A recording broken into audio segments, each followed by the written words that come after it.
اعوذ باللہ من الشیطان الرجیم بسم اللہ الرحمن الرحیم۔ بے شک اللہ اور اس کے فرشتے درود بھیجتے ہیں آپ صلی اللہ علیہ وآلہ وسلم پر۔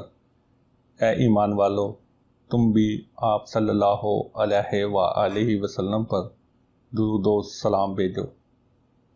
اللہم صلی علی محمد وعلی آل محمد۔ السلام علیکم ورحمۃ اللہ وبرکاتہ۔ آپ دیکھ رہے ہیں صوفی ٹی وی۔ آج کا ہمارا موضوع ہے خطبہ حجت الوداع۔ میدان عرفات میں آخری نبی رحمت محمد رسول اللہ صلی اللہ علیہ وآلہ وسلم نے 9 ذی الحجہ 10 ہجری 7 مارچ 632 عیسوی کو آخری خطبہ حج دیا تھا۔ آئیے اس خطبے کے 15 اہم نکات کو دہرا لیں، کیونکہ ہمارے نبی نے کہا تھا میری ان باتوں کو دوسروں تک پہنچائیں۔ حضرت محمد رسول اللہ صلی اللہ علیہ وآلہ وسلم نے فرمایا، اے لوگو سنو، مجھے نہیں لگتا کہ اگلے سال میں تمہارے درمیان موجود ہوں گا۔ میری باتوں کو بہت غور سے سنو اور ان کو ان لوگوں تک پہنچاؤ جو یہاں نہیں پہنچ سکے۔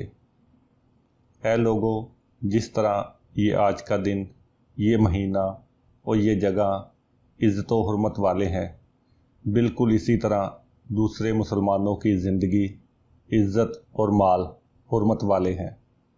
لوگوں کے مال اور امانتیں ان کو واپس کرو، کسی کو تنگ نہ کرو، کسی کا نقصان نہ کرو، تاکہ تم بھی محفوظ رہو۔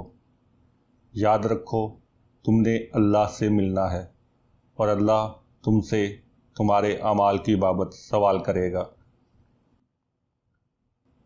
اللہ نے سود کو ختم کر دیا، اس لیے آج سے سارا سود ختم کر دو، معاف کر دو۔ تم عورتوں پر حق رکھتے ہو اور وہ تم پر حق رکھتی ہے۔ جب وہ اپنے حقوق پورے کر رہی ہیں، تم ان کی ساری ذمہ داریاں پوری کرو۔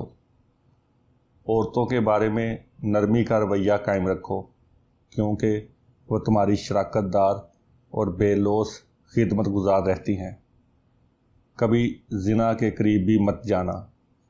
اے لوگو، میری بات غور سے سنو، صرف اللہ کی عبادت کرو، 5 فرض نمازیں پوری رکھو، رمضان کے روزے رکھو اور زکوٰۃ ادا کرتے رہو۔ اگر استطاعت ہو تو حج کرو۔ ہر مسلمان دوسرے مسلمان کا بھائی ہے۔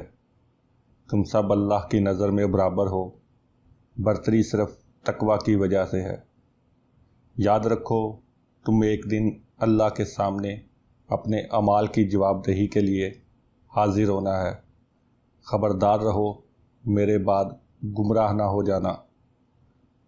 یاد رکھنا میرے بعد کوئی نبی نہیں آنے والا، نہ کوئی نیا دین لایا جائے گا۔ میری باتیں اچھی طرح سے سمجھ لو۔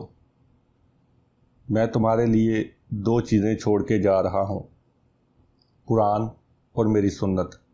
اگر تم نے ان کی پیروی کی تو کبھی گمراہ نہیں ہوگے۔ سنو تم لوگ جو موجود ہو، اس بات کو اگلے لوگوں تک پہنچانا اور وہ پھر اگلے لوگوں کو پہنچائے، اور یہ ممکن ہے کہ بعد والے میری بات کو پہلے والوں سے زیادہ بہتر سمجھ اور عمل کر سکیں۔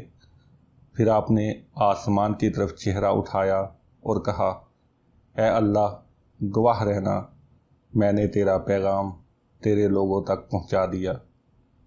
اللہ رب العزت سے دعا ہے کہ اللہ ہمیں ان لوگوں میں شامل کرے جو اس پیغام کو سنیں، پڑھیں، دیکھیں اور اس پر عمل کرنے والے بنیں اور اس کو آگے پھیلانے والے بنیں۔